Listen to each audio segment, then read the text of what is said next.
Hello everyone, welcome to today's video. Today I'll be going over my third match from the 2023 Midwest Classic. If you did not see my last video, one, it was a very exciting game that came all the way down to the wire, and two, I did actually end up winning that game, and so my record in this round robin team tournament it's 2 wins so far. My third opponent was a 1Q, and so with handicap being full rank difference -2, the handicap was only 3 stones. But yeah, let's jump right in. And Black's second move, we already get a, how should I describe it? Substandard move, a suboptimal move. Usually if you want to build the left side, you play the 3-space extension. And that's because this kick at C15 is a very common move, and I'm sure if you've played Go before, you've seen this move before, and it's generally viewed as sente. And so after Black stands up, we can see that the stone at D11 is a little too close. When you're first learning, and you're learning about extensions on the side of the board, you're taught if 1 stone, extend 2. If 2 stones, extend 3. And so here, Black has 2 stones, but Black has only extended 2, where Black would like to have extended 3. So we're almost viewing this move as sente. And so we're viewing this exchange is almost on the board already because we're going to answer it no matter what. And so that's why we want to extend all the way to C10 or D10. Now, yes, there is still aji here, right? There is still aji here that White could use at some point. The thing is, though, it still exists in this shape. Especially if White has a stone in the corner, there is still a weakness in the shape here. So we're not actually trying to make the points here. If we wanted to make the points there, we would just play some joseki that's kind of low. This is what I call the first joseki people learn, because this was the first joseki I learned, and it's every move makes sense. And so this actually gets Black some points. But if you're more concerned about building the entire left side on a whole, you should play this move. And so Black's move is already a little suboptimal because of that. Because of the kick, and because there's still a weakness at C12. That's the same reason why we don't immediately just extend. We try to play this dive first at B16 and try to get this result, because if we don't do that, White will kick, and once again, we're too close. So yeah, that's why you want to play the 3-space extension, or if you want to extend 2, play this one. Basically, the slide is preventing the kick, is the idea, where if White kicks, we're just going to connect. We're not going to stand up, of course, and get over-concentrated. So Black's move is already a little suboptimal, and then my move is kind of suboptimal too. We have the whole board to play with, right? And so we have the entire length, basically, of the bottom, the entire length of the right side, and even the top is fairly open. But I'm playing in the most cramped area. And what that means is I'm not going to be able to make many points here. And without even knowing Black's next move, what would be a very natural move for Black here? Kick, sure, but then C7, right? And C7 not only helps Black's corner, but is pincering my base. And I think part of it was I noticed Black had played this large Knights move extension. And I was like, oh, I want to exploit that as much as possible. So let me just jump in, handicap game, try to apply pressure. But really, I should just view this as Black's problem. At some point, Black has to address this problem. And so I don't need to immediately play there. I should just play anything. Approach, 3-3. I could do anything. Just anything else on the rest of the board, not in the most narrow space here. Black kicks. So Black gets a perfect extension. Or in this case, it's even a perfect Shamari in the corner, while also pincering my base. But as I was showing, that is the weakness. So the whole point of me playing this move at C9 is I'm trying to get C12. But even after the kick, it makes it a little more difficult. Because black has a very nice move of this diagonal, basically saying, white, I'm threatening to connect under a b9 if you do something else. And now these two stones here are really not doing much. And even if you can get some move like d14, if you continue locally, I'm going to get sente. But even like this move, black can answer once, right? Black can play this kind of move. Or black can hane or do other things. But the idea with this move at b11 is we're threatening to connect under at b12. And we're threatening to connect under at b9. And the most important thing is we're preventing white from connecting. Because the move black plays in the game, obviously white can hane under now. So here, black definitely needs to play this diagonal. Block. Now, at least black does do a pretty good variation here. A lot of players would connect here, allowing white to play this. And even if a lot of players would instinctively save the cutting stone, but after white extends up, black's stones here are just kind of floating, right? White took out the base, and you can't really attack white here too well.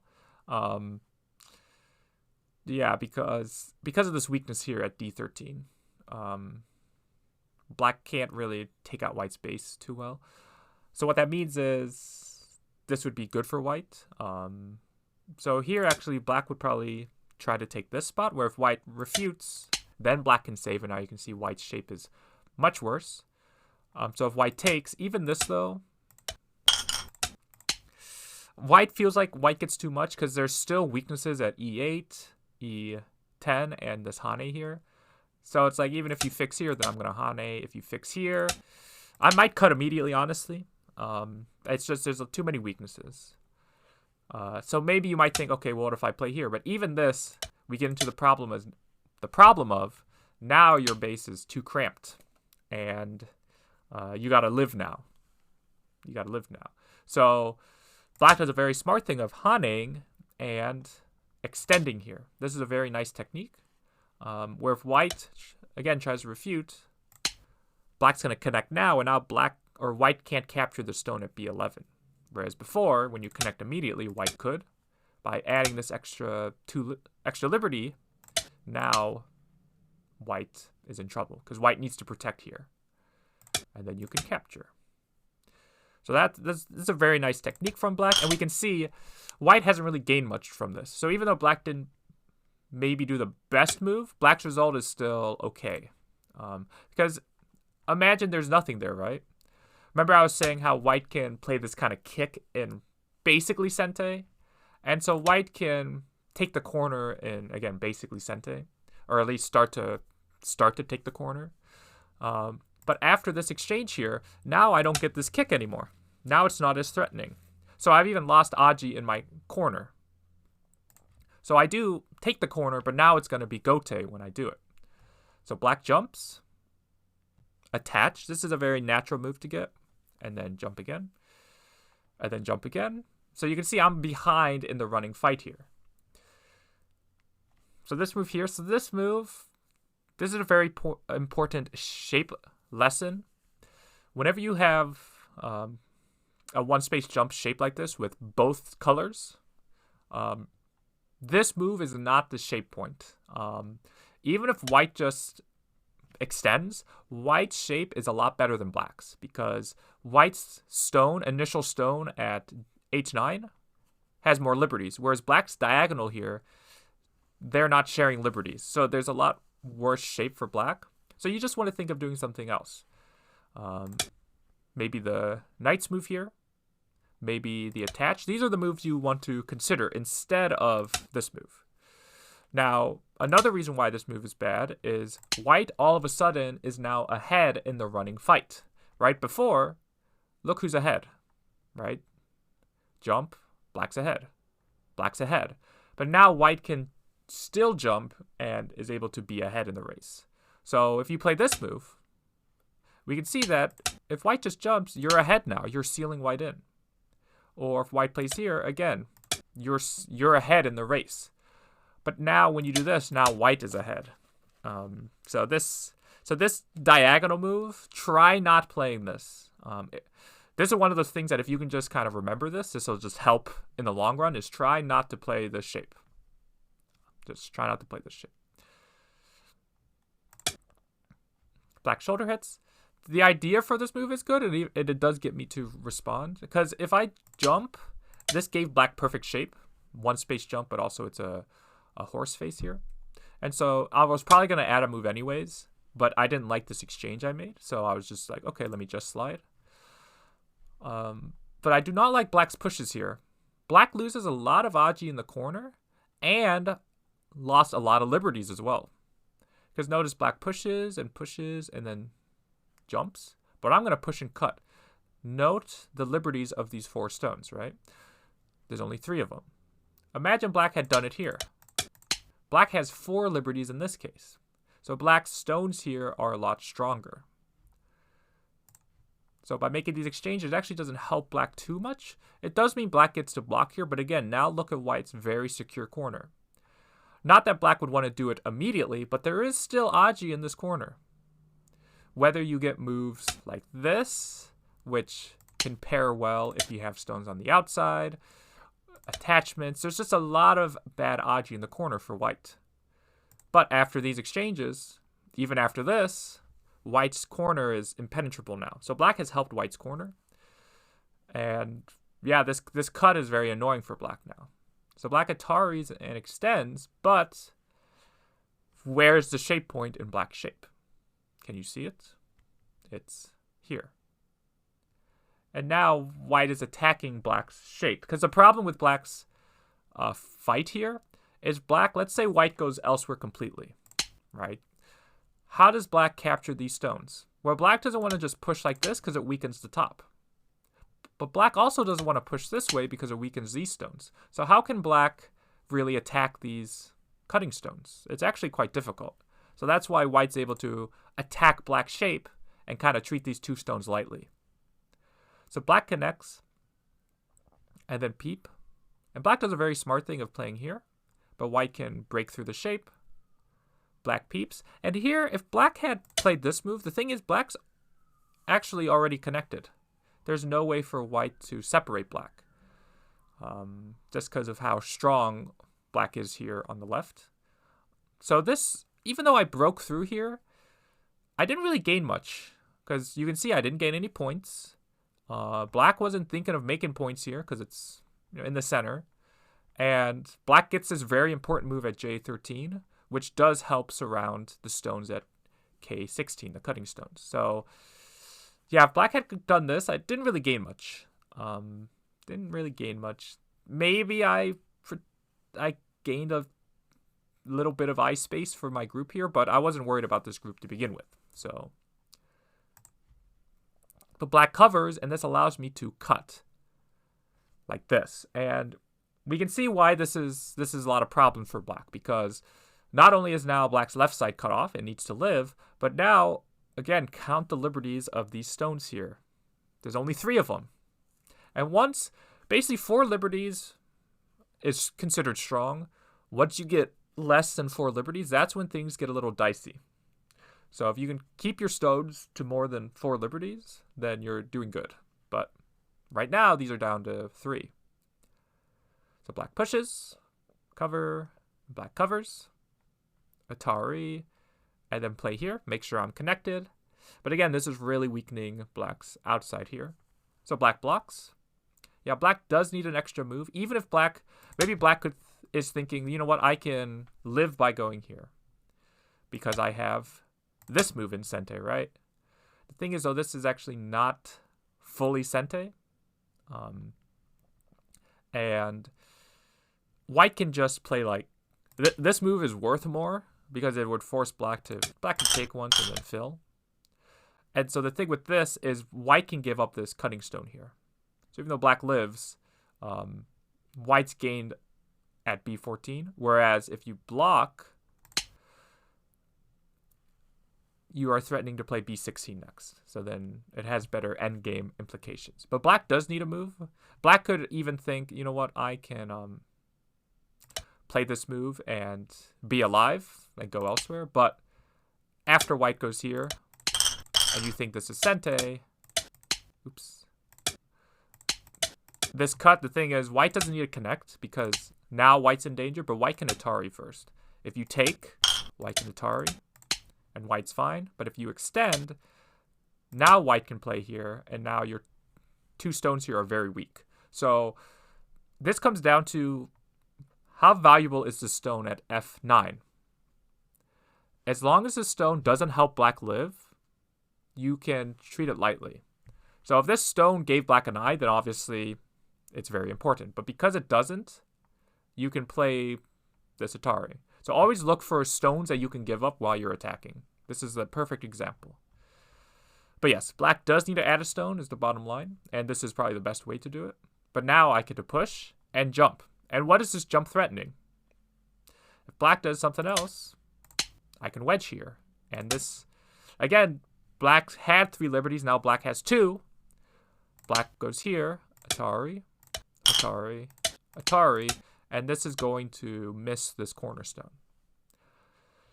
And not only is this huge, but these are also cutting stones. So now white's 4 stones here are perfectly connected. So the question is, what is the best way for black to fix this weakness? Because if we fix by going here, white gets an extra move. And if we answer, all of a sudden, we're under severe attack, right? Okay, what if we play this kind of move? Well, this move is not terrible, but you are strengthening white's stones, the cutting stones. And remember, you don't want to touch stones. You want to try not to touch stones. You can attack. Because once you make white stronger here, right, all of a sudden white can switch and attack the top because you made white stronger. So you don't want to do this move. So what is the best move to play? Again, this kind of move, you know, white can just still attack you. So what is the best move to play? How can we prevent this wedge? We can prevent it by cutting here. What? How is that preventing the cut? So white is going to just cut here, right? To stay connected. Now look at what happens, assuming black does something else.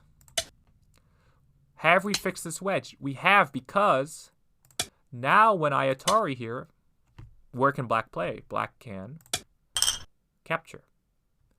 So this is using the fact that, believe it or not, white is now down to 3 liberties. White is down to 3 liberties. And again, 3 liberties starts to get weak. And so by cutting here, we are using the fact that white is low on liberties, that white cannot wedge. And so black can get the first move in the center, or the first move on the upper side. Because what happens is, black plays here in gote, I play here, which is threatening to come in or surround black on a large scale, right? If black answers, I can maybe lean like this, lean, and seal in like this, right? But if black answers in the center, which black does, then I can play this diagonal. And the thing with this diagonal is there's no way to connect now. Because if you cut Atari and descend, and you might think, well, I can play here, and when white blocks Atari and I can capture still. The problem with that thinking is you're assuming white is going to follow along. The thing is, though, this move is not sente. White can capture here. You are kind of forced to take now these 3 stones, which you can see aren't super valuable now, especially if I can take the upper right, and then we can attack the upper right stone. And so white gives up the 3 stones, but is able to destroy black's upper right. And the funny thing about capturing these 3 stones actually is even black's not fully alive still, because capturing these 3 stones is not 2 eyes. So yeah, black's unable to connect. So black connects here. At least you want to do this one so you have better endgame. I'm forced to connect, and now you can turn. Whereas when you connect solidly like this, I connect, now I can block. And the other variation, I cannot block here because you can cut. But when you solidly connect like this, I can block because you have to fix. And now I can fix, and now I've taken out the entire upper right corner. And so we can see, look what has happened since this cut here, right? Look at what happens. Black has a group here worth between, let's say, 6 to 4 points, something like that. Black has a weak group in the center, and black has a group worth 3-4 points up top, right? So black has gained 10 points. Look at what white gained. White's gained 10 points already in the upper left, but white has some thickness here. White's building the right side. So you can see this fight has gone horribly for black, and it's because black got super heavy with these 4 stones and also did not connect. By not connecting, it's such a big mistake. And then even after this, the next question is, what is the life and death of the upper side? Black adds a move, but is that necessary? Because black really wants a move out this way. Not only does it help black's stones in the center, but it also reduces the right side. How can white kill? If we Hane, this shape is alive, because black can live in one move here, so we kind of have to take the spot, but now there's no way to get rid of this eye at L18. If we play this move, black can kick, and again, we have a similar problem, where if we take out this eye, black can make the eye on this side. If we take out this eye, take the eye out on that side. So this group is alive. This group is alive. So black even lost sente to live with the group that was already alive. So it's even better for white, because guess where white goes? White caps. And not only is this attacking the center, but is also building the right side. And once again, black plays the diagonal from a dual colored one space jump. So this is not the correct move. Because once again, look, white is ahead in the running fight, and black, and that's important when you're trying to live. So here, black needs to decide, okay, would I rather white get thickness on the right side or the bottom side? I'd rather white gets thickness on the bottom side, because thickness on the bottom side isn't worth as much. So that's where black needs to shoulder hit on this side. Where if white continues, now all of a sudden white is pushing me into their potential, right? And we can see white adding stones here isn't really going to do much, right? The bottom side's still wide open. When you play this way, look how white's able to build the right side. So black does end up shoulder hitting, but we can see this, it's like black, let's see what happens. Here, cut. Yeah, it's like black added this extra stone here for no reason, right? Like imagine black did this and then this. There's no need to then, like when white goes elsewhere, there's no need to then make this exchange. So black got the spot, but it was a little late. So black should have just started with this. Black plays here. So there is a cut here that I need to worry about. Like if I go elsewhere, there is a cut here. And if I'm too reckless, black can cut. And this is now an Atari. So I got to be careful about that. So that's why I cut here. This is asking black, what are you going to save?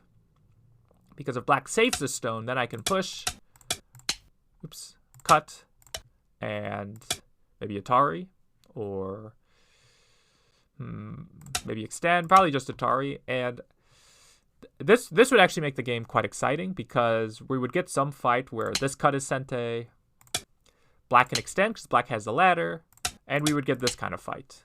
But the thing about this fight is black has to make sure black can live, because right now black only has one eye.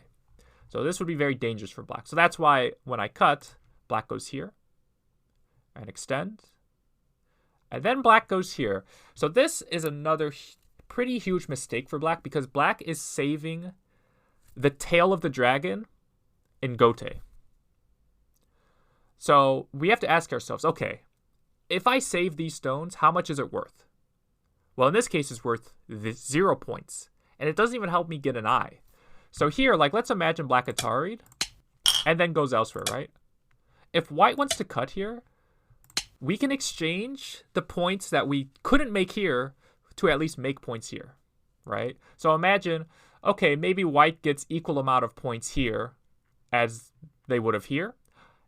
In this case, though, we are making points back. Whereas here, this is all dame when we play this one. But then even beyond that, when we connect here, because that's basically what black played, right? Black played this diagonal. Is there a better way to fix that cut? Is there a more sente way to fix that cut? And that's what you always need to ask yourself. If I can't do it in sente, is it worth it? there is a way for black to do it. Black can play here. Black can play here. Now put yourself in white's shoes. How can I threaten this cut still? How can I threaten this cut still? So the difference is when I just connect and white goes elsewhere, at least now, when white could probably still go elsewhere, but now later I can at least capture these 3 stones. That's worth a lot more than simply connecting here. But now let's see, what if white tries to save the stones? Well, if white just pulls back, well, we've already fixed. Because when white cuts, this kind of shape came up in my final round of the Midwest Open, the review of it at least, it didn't come up in the game, but it came up in the review. You can save the stones by going here, or capture this cutting stone, specifically the K13 stone. Because if white Ataris, we can capture, and white cannot save the cutting stone. Whatever white chooses, we can always Atari, basically. And white can't connect liberties because, well, it doesn't help. Which, again, kind of shows the weakness of the diagonal that I was talking about earlier, is because they don't share liberties, it's quite a weak shape in some circumstances. Okay, well, what if I Atari? Well, we've already fixed, because if I go elsewhere, white just can't cut, because this is a double Atari.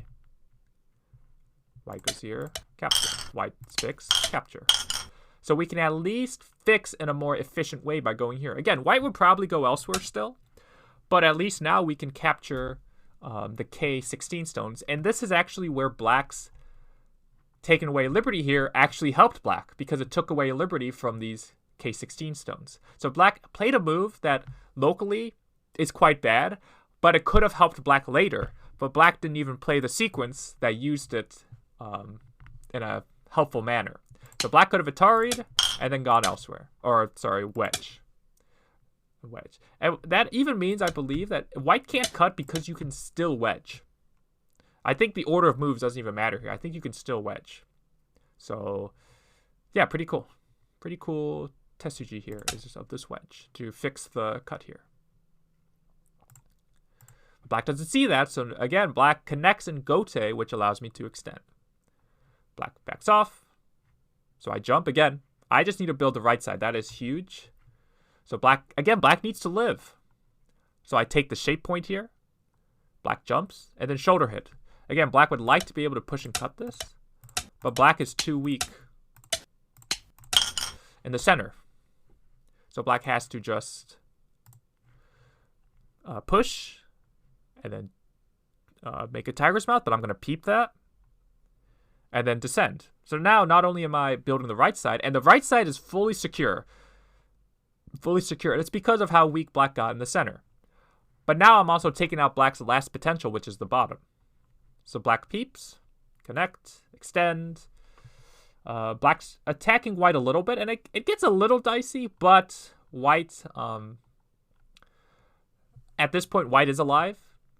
Because white can make an eye at E10 or B8. So white has mi. So even black ended in gote. So I dive at S4. Black has to live. So I can jump down. Again, black is getting surrounded. That's one of the keys for corners, is if you can surround corners, that is so valuable. Because now black needs to respond to all these outside moves. So the fact that I was able to turn here is very nice. Like black would like to be able to add a stone here to not get sealed in. But black is figuring it's too weak in the center. It's too weak in the center, which is true. But that's why you don't want weak groups. But yeah, after this, I get to jump, and then I can extend along the bottom. And so we can just look at the board. Where's black's big points? Again, black's points have not changed since black has played K17. Black has gained maybe a point in the center. But really, maybe has secured this corner a little bit, but really hasn't gained much. But where has white gained? White has gained a lot on the right side. So what happens is black does come in, but white is actually just so strong locally that it doesn't matter. Black tries to live, and there's a lot of variations here that could work, but just know that white is so strong that white can probably kill black. And this is the power of thickness, right? Black tries going here, but white diagonals, or not diagonals, but plays a knight's move. Black blocks, but then I can shoulder hit. And then black kicks, block. Black plays here, extend. When black pushes up, I stand up, and then black resigns because this is a dead shape. Again, there is a lot of potential here, but I was confident I could kill black no matter what. And even if black, let's even assume black can live here, black still doesn't have enough points because black's going to probably live in gote. And so my next move after black lives, on a small scale, mind you, is some move in the lower left. And so, again, just look at the board. Black has 6-7 points here, 6 points here. It's just black has 1, 2, 3, 4, 5 groups, all worth very little. So, yeah, even if black could live. But I don't think black can live here. But yeah, black resigns here. And so my third match was a win. Very comfortable win as well, but it was an exciting game. It was just black. It was really black lost sente at very crucial moments. When black initially played J14 in gote, that was crucial. When black played K17 in gote, that was crucial. And when black played K13 in gote. Just 3 crucial spots. Really cost black the game. And then, of course, letting white cut at F15 was also quite a big mistake. But yeah, that was my third match for the 2023 Midwest Classic. If you have any questions about this game, please let me know, and I'll see you all in the next video.